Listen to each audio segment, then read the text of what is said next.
January 19, 2017. The next 5 weeks could be the most important of Luke Shaw's fledgling career.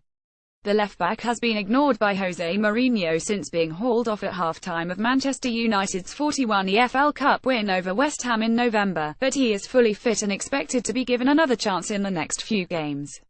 After Saturday's trip to Stoke, United play Hull City in the second leg of the EFL Cup semi-final, leading 20 from Old Trafford, before hosting Wigan Athletic in the FA Cup fourth-round league matches against struggling Hull. Leicester City and Watford follow, before a two-legged Europa League tie against mid-table League One club Saint Etienne.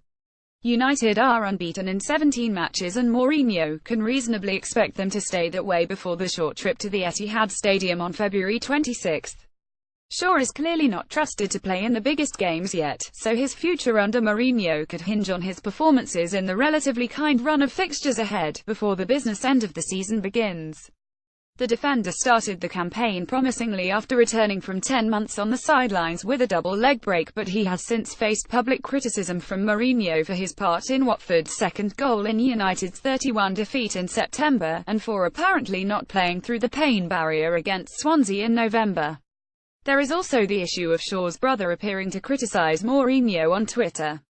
Whether that is true or not, Shaw's brother has cried fake news. Shaw clearly has a lot of impressing to do before the summer, when Mourinho will have money to spend in the transfer market. If he can gain a foothold now, Shaw can play a big part in United's season finale, or, at least, end to a much-needed pre-season in Mourinho's thoughts. Fail to do so, and it becomes hard to see a way back for him at Old Trafford.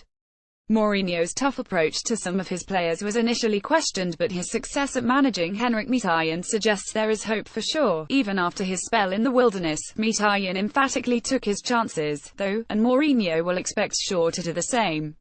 Shaw is United best left-back on paper, and far better suited than Daley Blind, Matteo Darmian and Marcos Rojo to replicate the form of Antonio Valencia, who has been so good at right-back, but he has yet to consistently impress since moving from Southampton for £28 million, and Mourinho is not the first manager to criticise him.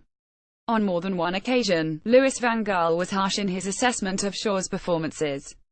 Injury and inexperience are mitigating factors, of course, but promise alone is not enough for a club of United's size or a manager who values experience so highly, as Adnan Januzaj quickly discovered. It is easy to forget, though, that Shaw is just 21 and whether or not he succeeds at United, he has so much time. At the same age, Danny Rose and Marcos Alonso, currently the two best left-sided players in the Premier League, were playing for Sunderland and Bolton Wanderers respectively. Gareth Bale, like Shaw, a product of Southampton's academy who came to the Premier League as a left-back, was understudy to Benoit Asore-Koto at 20. It is too early to write off Shaw, but the coming weeks could be make or break for his hopes of being a success at United. Share this 22,767.